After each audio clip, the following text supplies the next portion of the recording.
Hi friends, అందరూ బాగున్నారండి? సౌజన్య Chandu YouTube channel నుంచి ప్రతి ఒక్కళ్ళకి నమస్కారం చేస్తున్నాను. ఈరోజైతే నేను పచ్చి రొయ్యల కూర చూపిద్దాం అనుకుంటున్నానండి. పచ్చి రొయ్యలతో రకరకాల ఐటమ్స్ చేస్తారు కదా. నేనైతే మా ఇంట్లో సండే స్పెషల్గా ఈరోజు మా వారు రొయ్యలు తీసుకురండి అంటే రొయ్యలు తీసుకొచ్చారనమాట. అందుకని ఈరోజైతే నేను రొయ్యల కూర చేశానండి ఇంట్లో. మరి మీ ఇళ్ళల్లో మీరేం కూరలు చేసుకున్నారు? ఈ కూర చూసే ముందైతే మాత్రం ఎవరైతే మరి ఇంకా సబ్స్క్రైబ్ చేసుకోలేదో నా ఛానల్ని సబ్స్క్రైబ్ చేసుకోండి. కామెంట్స్ ఉంటే తెలియపరచండి. యూట్యూబ్ ఛానల్లో కొంచెం గ్రో అవ్వడానికి హెల్ప్ చేయండి. ముందుగా అయితే రొయ్యల్లో ఉన్న నరాన్నంతా తీసేసి నీట్గా క్లీన్ చేసి పెట్టానండి. పైన కొంచెం లోపల నరం ఉంటుందండి దీనికి. ప్రతి ఒక్క రొయ్యకి కూడా తీసేసేయాలన్నమాట. నీట్గా కడిగి పెట్టాను. వీటినైతే మాత్రం కొద్దిగా ఆవిగలేసినట్టుగా వాటర్ ఏమి పోయలేదు, నేను డైరెక్ట్ క్లీన్ చేసిన రొయ్యల్ని పెట్టేస్తున్నాను స్టవ్ మీద. ఎందుకంటే దీంట్లోనే వాటర్ వస్తుందండి రొయ్యలు.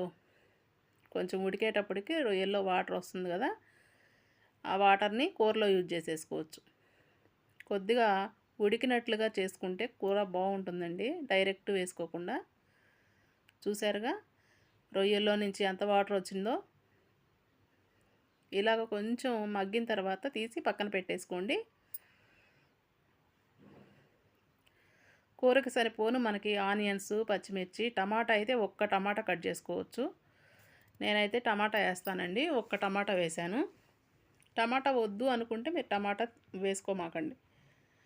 కొబ్బరి, అల్లం, ఎల్లిగడ్డ వేసేసి పేస్ట్ చేసి పెట్టానండి మెత్తగా. బాండీ పెట్టుకొని కూరకు సరిపోను ఆయిల్ని వేసుకోవాలి.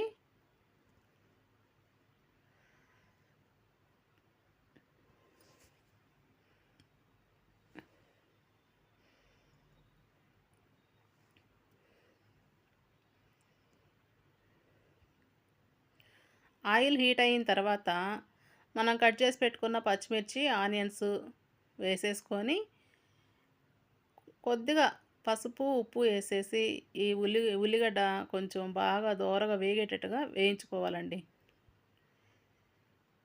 కొంచెంసేపు మూత పెట్టి అయితే మగ్గించేసేసి తర్వాత కొద్దిగా వేగినట్లుగా అయ్యేదాకా వేపుకోవాలి వీటిని.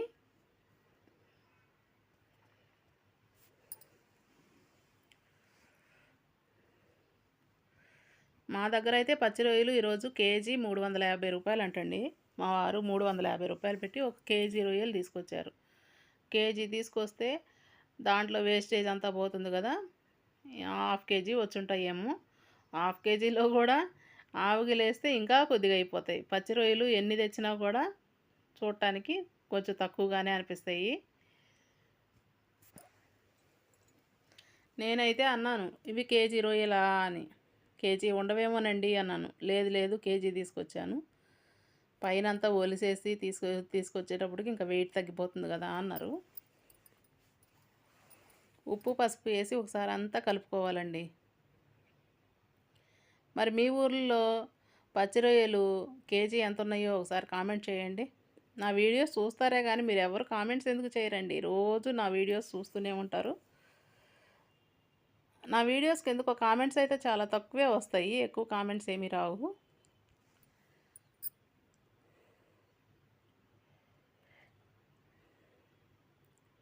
మధ్య మధ్యలో ఇలా కలుపుకుంటూ ఉండాలండి అప్పుడప్పుడు. ఎందుకంటే ఉల్లిపాయలు అడుగంటకుండా, మాడిపోకుండా మధ్యలో కలుపుకుంటూ ఉండాలన్నమాట.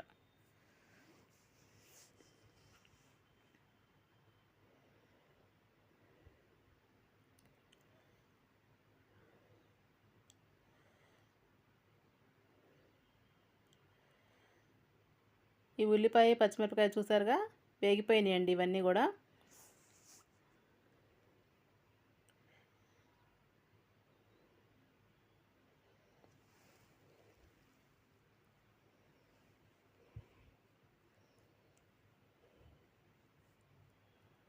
దీనిలో ఇప్పుడు నేను ముందుగా పేస్ట్ చేసి పెట్టాను కదండి, అల్లం, ఎల్లుల్లిపాయలు, కొబ్బరి 3 వేసి మిక్సీ పట్టాను మెత్తగా పేస్ట్.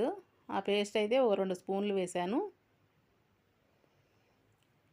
ఈ పేస్ట్ అంతా కూడానండి ఉల్లిపాయల్లో పచ్చి వాసన పోయేంత వరకు కూడా వేగనివ్వాలన్నమాట. అల్లం ఎల్లిగడ్డ పేస్టు కూరల్లో ఏ కూరలో వేసుకున్నా కూడా పచ్చి వాసన లేకుండా ఉండాలంటే మంచిగా వేపుకోవాలండి.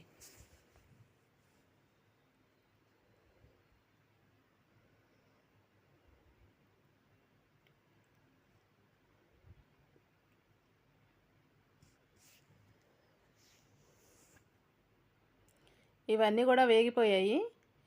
ఇప్పుడు దీంట్లోకి ముందుగా కట్ చేసి పెట్టుకున్న టమాటా ముక్కలున్నాయి కదండీ! ఆ టమాటా ముక్కలను కూడా వేసేసుకోవాలి. ఉల్లిపాయలు, పచ్చిమిరపకాయలు అన్నీ వేగిన తర్వాత అల్లం వెల్లిగడ్డ పేస్ట్ ఏసాను. అది కూడా వేగిన తర్వాత టమాటా ముక్కల్ని యాడ్ చేశాను.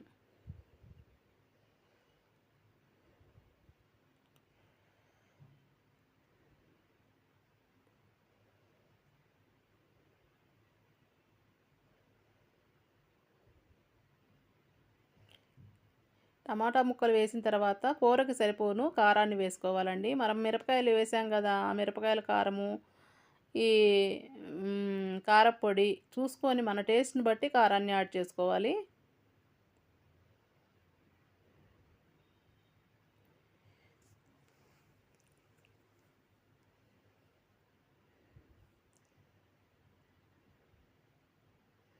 దీనిలోనే కొంచెం గరం మసాలా వేస్తున్నాను నేను. గరం మసాలా అంటే చెక్క, లవంగాలు, ఇలాచి అన్నీ కలిపేసి వేపించుకొని పౌడర్ చేసి పెట్టుకుంటానండి నేను. ఆ పౌడర్‌ని కొంచెం వేశాను.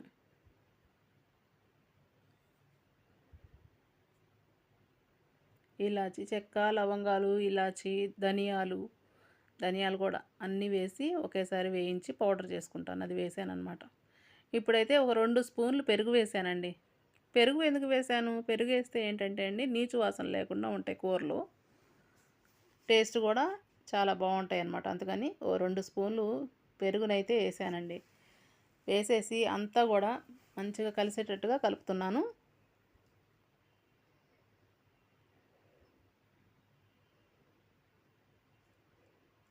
ఒక్కసారి మూత పెట్టేసి కొంచెం సేపు ఒక 2, 3 నిమిషాలు మగ్గించుకోవాలండి.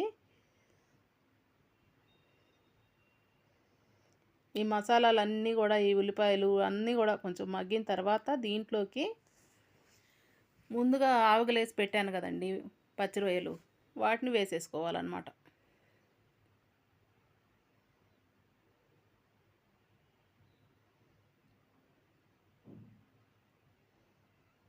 ఇప్పుడు చూసారుగా ఇదిగోండి పచ్చి రొయ్యలైతే నేను దాంట్లో ఉన్న వాటర్‌తో కలిపేసి ఇలాగా పోసేస్తున్నాను. ఇవి కేజీ రొయ్యలండి. కేజీ రొయ్యలంట.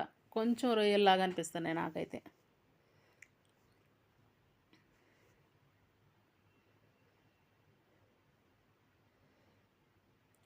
ఈ రొయ్యలేంటంటేనండి పెద్దవాళ్ళైనా, చిన్న పిల్లలైనా ఇష్టంగా తింటారు కదా! దీంట్లో ముళ్ళుండదు, ఏముండదు. తినే కొంది మెత్తగా పోతూనే ఉంటాయన్నమాట. ఎంత కూరైనా తినేసేస్తారు. అంత బావుంటది రొయ్యల కూరైతే.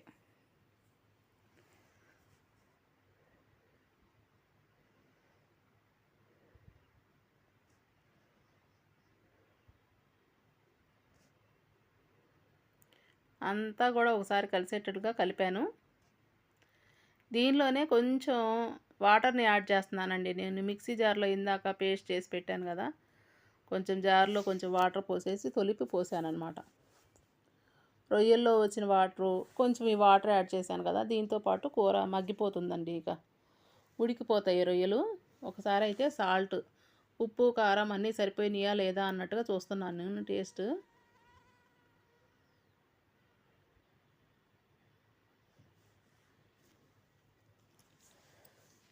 మేమైతే ఉప్పు, కారాలు కొంచెం తక్కువేనండి. ఎందుకంటే మరీ ఘాటుగా బాగా మంటగా అయితే తినలేము.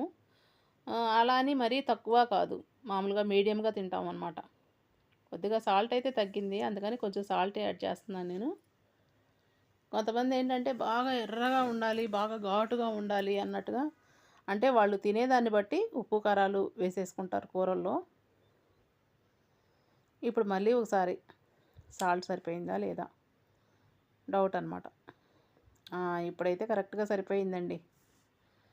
ఇక మూత పెట్టేసి కొంచెం మీడియం ఫ్లేమ్‌లో గానీ, హై ఫ్లేమ్‌లో గానీ పెట్టేసుకుంటే కూర అదే అవుతూ ఉంటుందింక.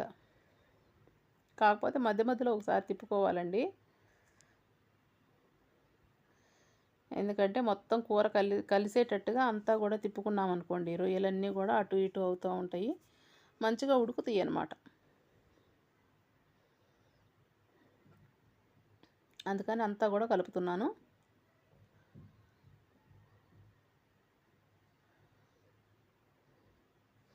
ఇదంతా కూడా కూర ఆయిల్ తేలేంత వరకు కూడా దగ్గరకయ్యేదాకా ఉడికించుకోవాలిక.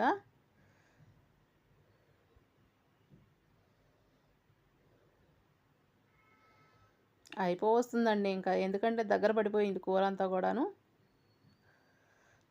ఇంకా కొంచెం ఎగరాలన్నమాట. మరీ అంత పులుసు కాకుండా కొద్దిగా దగ్గరకైతే కూర బాగుంటుంది.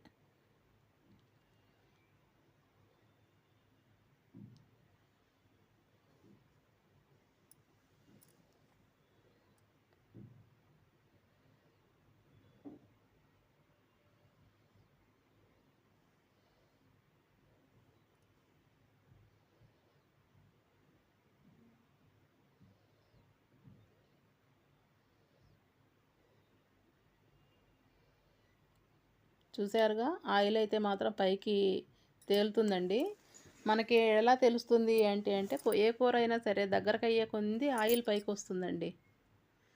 అదే గుర్తు ఇంక కూర అయిపోయిందా లేదా అనటానికి. మనకి ఎంత గ్రేవీ కావాలో అంత గ్రేవీ ఉంచుకొని స్టవ్ ఆపేసుకోవడమే. కొంచెం కొత్తిమీర జల్లేసి, అంటే మనకి అన్నంలో కలుపుకుంటానికి వీలుగా ఉండేటట్లుగా చూసుకొని సరిపోతుందా లేదా అని ఆపేసుకోవడమేనండి.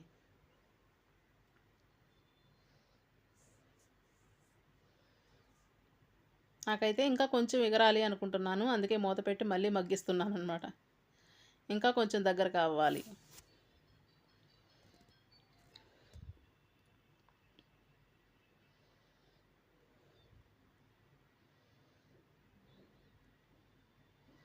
ఇవి పెద్ద రొయ్యలండి. కొంచెం పెద్దగా అనిపిస్తున్నాయి. తింటూ ఉన్నా కూడా చాలా టేస్ట్‌గా ఉన్నాయన్నమాట. ఎప్పుడు కూడా అలాగే తెస్తారాయన. మరీ చిన్న చిన్నగా ఉండవు, మరీ పెద్దగా ఉండవు. మీడియం సైజువి తీసుకొస్తారనమాట మా వారు.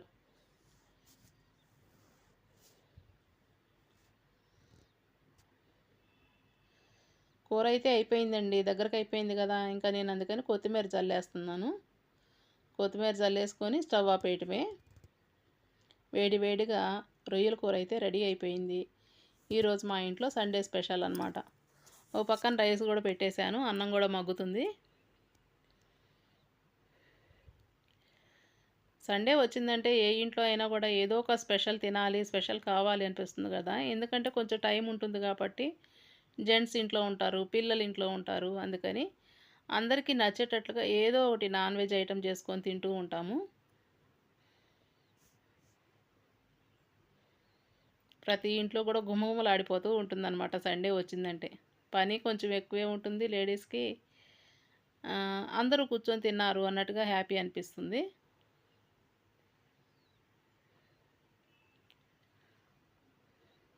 కూర అయితే అయిపోయిందండి ఇంకా.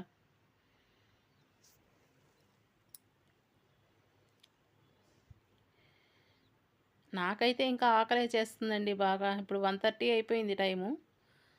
ఫ్రెష్ అయిపోయి ఇంకా వచ్చేసి కొంచెం మా వారికైతే రైసు పెట్టేసి కూరేసి ఇచ్చేసాను. ఆయనైతే తింటూ ఉన్నారు. నేను మరి మీకు టేస్ట్ చూపించాలి కదా! ఎలా ఉంది ఏంటి అన్నట్టుగా. అందుకని కొంచెం రైస్ పెట్టేసుకొని కర్రీ యేసుకున్నాను. మీ దగ్గర ఒక 2 ముద్దలు తినేసి టేస్ట్ ఎట్లా ఉందో చెప్పేసి నేను మా ఆయన దగ్గరికెళ్ళి కూర్చొని తింటాననమాట. ఎందుకు అంటే ఈరోజు మా బాబు గూడా లేడు మా దగ్గర. ఊర్లో ఉన్నాడు కాబట్టి, ఊరెళ్ళాడు కాబట్టి మేమిద్దరమే తింటున్నామండి ఇంకా. మా ఆయనకైతే చాలా ఇష్టం రొయ్యల కూరంటే, పచ్చి రొయ్యల కూరంటే చాలా ఇష్టపడతారు. ఈరోజు మార్నింగ్ అడిగారనమాట, "ఏం తేవాలి? ఈరోజు సండే గదా!" అనేసి. నేనే ఇంకా, "సరే పచ్చి రొయ్యలు తెచ్చేసేయండి. కడుపు నిండా మధ్యాహ్నం చక్కగా తిందురు" అని అంటేను, సరే అని రొయ్యలు తీసుకొచ్చారు. ఈరోజు మా ఇంట్లో రొయ్యలు, అందుకని రొయ్యలు వండాననమాట. ఇంట్లో పనంతా చేసేసి మధ్యాహ్నం టైంకి ఆకలేసేస్తుందండి. గబగబా కొంచెం అయితే తిని ఆ టైంకి తింటేనే ఆకలి వేసినప్పుడే తినాలి మనం ఏదైనా కూడా ఫుడ్డు. లేకపోతే ఆకలి చచ్చిపోయినాక తినబుద్ధి కాదింకా. కరెక్ట్‌గా మనం తినే టైంకి తినాలండి. పని చేసే టైంకి చెయ్యాలి. నిద్రపోయే టైంకి నిద్రపోవాలి. ఇంటి పనులన్నీ చక్కగా చేసుకోవాలనమాట. నేనైతే ఇలాగే చేసుకుంటాను. టైం ప్రకారం తింటాను. టైం ప్రకారం ఇంట్లో పనులు చేసుకుంటాను. ఖచ్చితంగా కాసేపయితే మాత్రం మధ్యాహ్నం టైంలో రెస్ట్ తీసుకుంటాను. కొంచెం సేపు నిద్రపోతాను. అలా అని మరీ గంటల తరబడి నిద్రపోనండి. ఒక పావుగంట సేపయితే నిద్రపోతా అన్నం తిన్న తర్వాత. కూరైతే చాలా బాగుందండి. టేస్ట్‌గా ఉంది. ఇంకా ఎళ్లి మా ఆయనతో కూర్చొని తింటాను నేనైతే.